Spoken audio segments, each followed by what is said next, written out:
খালি পায়ে যাইতে হবে, খালি পায়ে গেলে ব্যথা বাবা। নাহলে ধরো তো এই ব্যাগ ধরো, খালি পায়ে গেলে ব্যথা এইটা বাবা। হচ্ছে fact।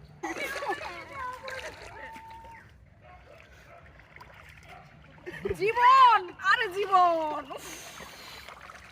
বরবাদ। বললাম যে ওই আর একটু আসলে কোথাকার জানি পাথর আছে। সাদা পাথর। এখানে কিছু পাথর আছে, সাদা পাথর থেকে আনা হয়েছে।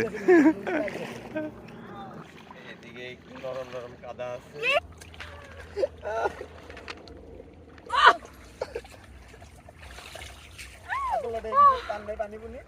গরম নাটকে শুটিং করতে এসে কেমন লাগলো? মাথা গরমই হয়ে গেছে। অনেক গরম। আমরা মোবাইল চট্টরাগা শুটিং ছেড়ে যাচ্ছি এরকম পানি পার হয়ে, খুবই কষ্টকর। বৃষ্টি আসলে তো আরো কষ্টকর। আপু কেমন লাগলো পার হইতে? Super experience. ক্যারাভ্যানটা দাও, এখন একটু ক্যারাভ্যানে বসে আরামটা করি। এত বড় একটা শট দিলাম। Thank you.